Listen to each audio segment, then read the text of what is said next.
Okay, so this is a strategy for avoiding the loop trap. It's going to help you get your arrangements down very quickly. I talked about this in one of the previous videos, I think it was the other week, when I kind of dived into the initial strategy, which is a single instrument composition. I mentioned this, but I want to explain it in more detail now. And this is what we call the skeleton arrangement tactic or skeleton workflow. The reason I call it skeleton is because essentially we make a skeleton of a song. So we're going to use blank MIDI clips to form an arrangement and template for instrumentation, and then we fill that in afterwards. If that doesn't make sense to you, watch what I'm about to do.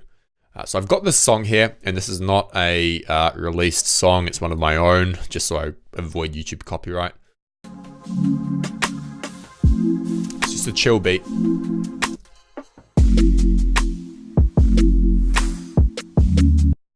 Now, what I want to do is listen to this and lay out a few markers to begin with. Lay out the basic arrangement. So where's the verse, where's the chorus, where's the breakdown, and so on and so on. You can do this with markers like this, locators, or you can create MIDI clips. I'm going to create MIDI clips because it's more DAW agnostic.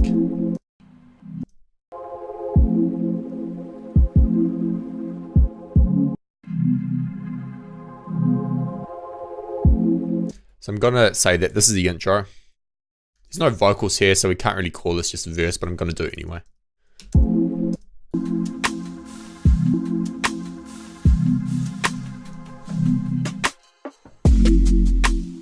Now, one thing to mention is that you'll use a reference track in the style that you want to make. So this is assuming that I want to make a similar song, like a beat.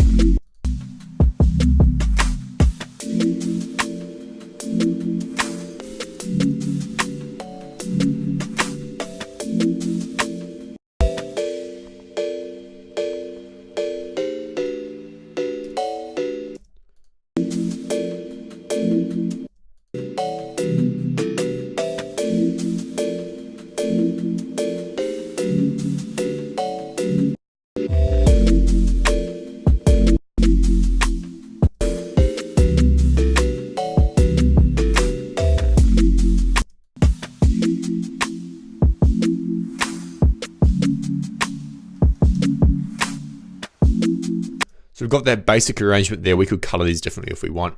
But now this is where the magic comes in. So I've got this basic arrangement, and what I could do is just turn this track off, delete it, and then work from this. But a lot of people struggle with this because it's still not enough for them. They've got this basic arrangement, but they don't know what to fill it in with. So we're going to take this a step further, and we're going to actually add in first tracks for everything we hear. That's the easiest way to do it. So let's just start, and I'm going to use Command D and Command R to duplicate and rename tracks as quickly as I can when I hear certain elements.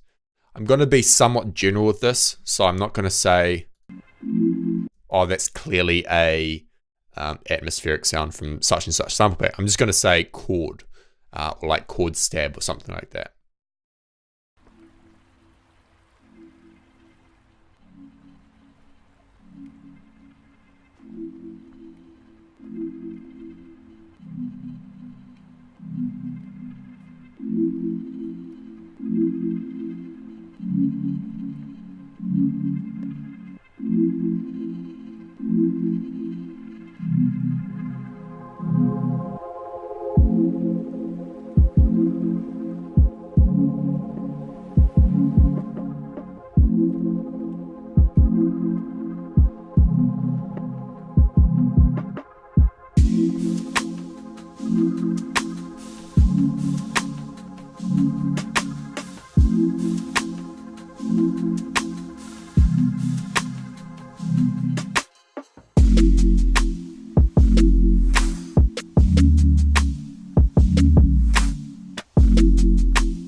That's basically all the instruments that are in here. And now what I'm going to do is put in MIDI clips for these.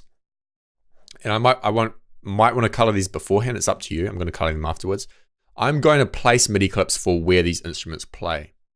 So we've got Foley straight away, pretty much throughout the whole track. So we can create MIDI clips for that. And I'm not going to name these because it's going to take too long. But these are throughout the whole track, so we can just do that. This is tuned atmosphere. Seems to be in the intro.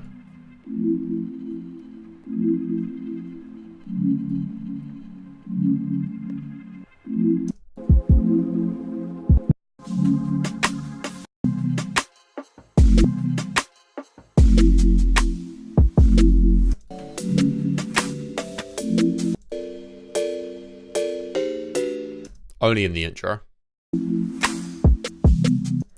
We've got the chord stab.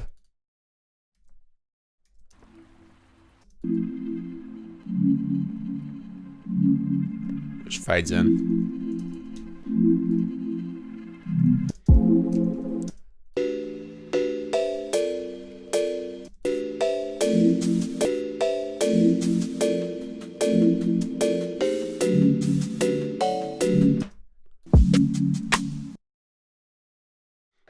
Kick, and so on and so on and so on. And you'll do that for all the instruments where they play, and then you'll color and arrange it. And at that point, you will have a template that all you need to do is fill in with instruments and sounds and composition. Really easy way to work because you know what to do. You've got a roadmap or a pathway instead of starting from scratch and not knowing exactly where something should be. And if you reference a professional track, you know that in the chorus is going to be the right amount of elements, in the intro there's going to be the right amount of elements, that your overall song structure is solid. So worth trying this out. Skeleton arrangement, play around with it a bit, make it your own. And if you have any questions, let me know and I'll get back to you.